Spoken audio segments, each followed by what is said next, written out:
In this training module, you're going to learn to drive a diesel-electric locomotive and how the controls differ from a multiple unit. This is a BR Class 66 diesel-electric locomotive typically used for freight operations in the United Kingdom. In some trains, it is first necessary to insert the reverser handle. We need to do that on this one.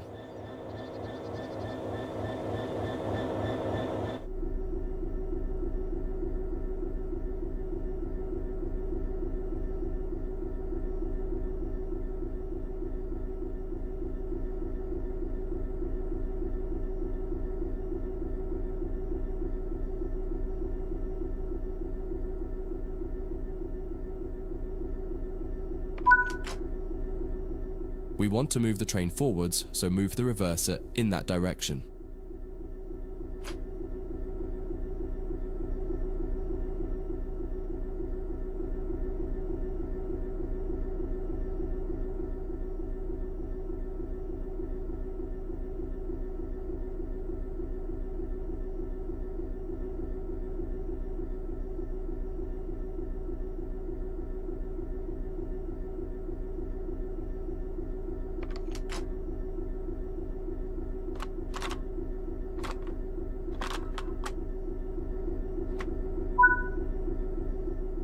The train brake on the Class 66 uses a sprung lever. Holding it one way will gradually release the brakes until you release the lever. Holding it the other will gradually apply the brakes. You need to keep an eye on the two brake gauges in front of you. The larger one in the middle is the brake pipe. The outside needle shows the target pressure and the inside needle shows the actual pressure. When you apply or release the brakes, the outer needle moves and the onboard control systems will begin to adjust the brakes to match your setting. You can make a change to the brakes and focus on the road ahead while the system works to match the pressure you've set. The second gauge of note is the brake cylinder gauge, which is the second from the left. This tells you exactly what is happening with the brakes on the two sets of wheels on the locomotive. If the needles are raised to a V shape, that means they are fully applied. When the needles are both pointing directly down, the brakes on the locomotive will be fully released. You can learn more about braking systems elsewhere in the training center. But for now, you just need to remember that you are directly controlling the outer needle on the brake pipe gauge and that the end result is shown on the brake cylinder gauge. Keep the brake control in release until you can see the brake pipe control needle is reading 5 bar, pointing upwards. This will release the brakes fully.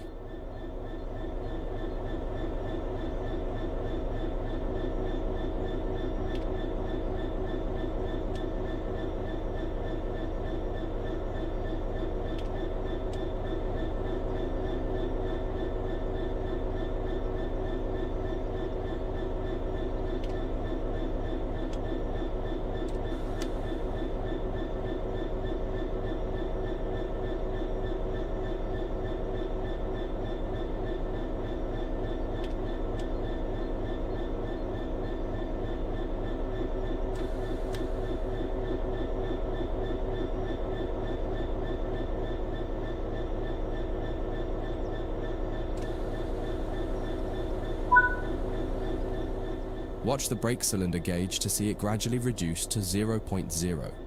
Needles pointing downwards, which tells you that the brakes are now fully released on the locomotive and you can move the train. It's important to note that the brake cylinder gauge is only telling you what's happening on your locomotive.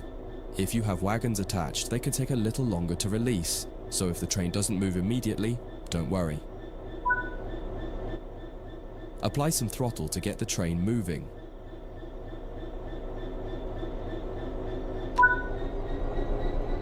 As you apply power, notice the ammeter rising, the gauge on the right-hand side with the colored sections. This is the amount of power being fed into the traction motors. Try to keep it in the green section, only briefly in the yellow, and avoid the red section to avoid damaging your traction motors.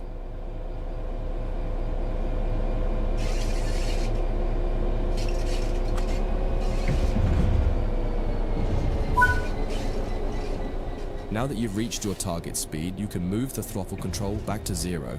The train will then coast on level ground and the train will only slow down very gradually.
That's far enough. Bring this train to a complete stop by holding the brake control in the apply state until you see the brake pipe control needle in the center of your cab desk showing about 4 bar.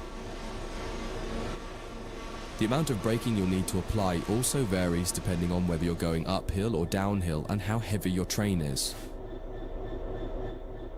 Stopping a train is one of the biggest challenges of controlling it, particularly stopping it in the right place. You'll get better at this with practice. That concludes this module. If you wish to replay it, you can come back to it at any time via the training center.